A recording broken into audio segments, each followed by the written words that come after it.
I started this group because I had lost my daughter to lupus. Wanda Washington lost her daughter, Courtney Blair, in November of 2014. Lupus is an autoimmune disease which can become life-threatening. More than 1 million people in the United States have lupus. Now Washington is raising awareness in Shenandoah Valley about the disease by hosting a lupus support group. And you just never know who needs some information. Yes. And here I am, I'm going to a funeral, and next thing I know, I get introduced to her, and then they say, well, because my daughter had already passed. And so, she's like, oh, Marissa has lupus.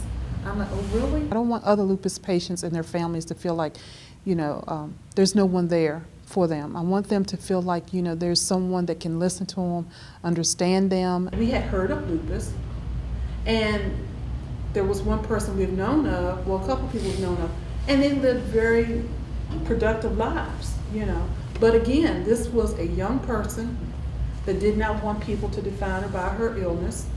She wanted as normal life as possible. She wanted to be a mother to her daughter and to be there to be able to go play and do all the normal things that a mommy and a daughter does. Lupus can affect the heart, kidneys, and nervous system.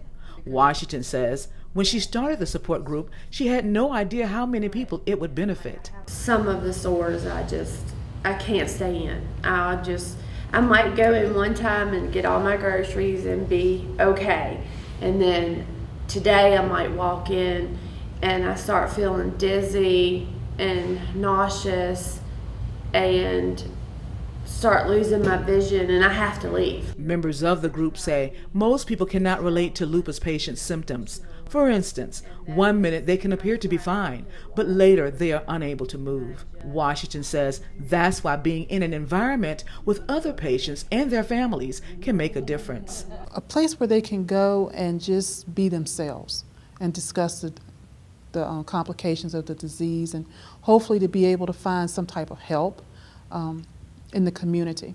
On the day of my visit, Marissa Medina was the guest speaker. Medina was diagnosed with lupus in 2009. Because I stopped taking my medicine because I thought I felt fine, because I wasn't having any symptoms, but I was having symptoms. I just didn't know that they were coming on the inside, and my lupus attacked my kidneys.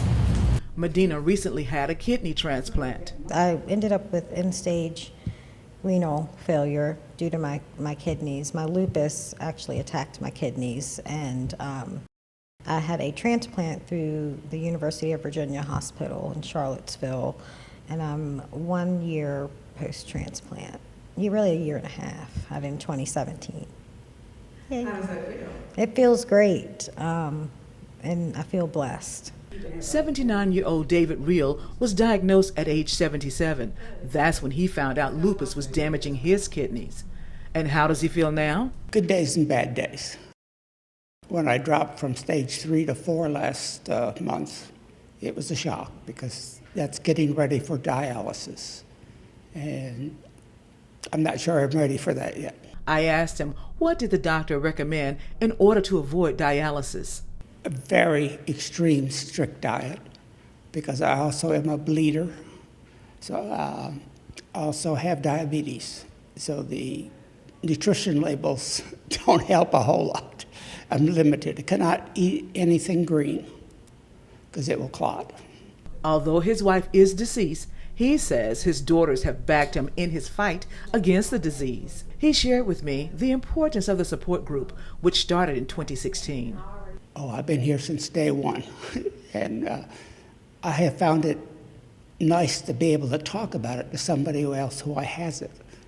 If other people do around me, they haven't admitted it. Washington says the support group was formed to help. It allows a space where patients can discuss the illness. We're like a family because we want to know what's going on with each other. We want to know, how can we help and be there for them. And we just lend a helping hand whichever way we can. You got to have joy in the midst of everything. Joy. I never anticipated ever going through any of this, but it does give me joy to see that there's help out there and people want help. And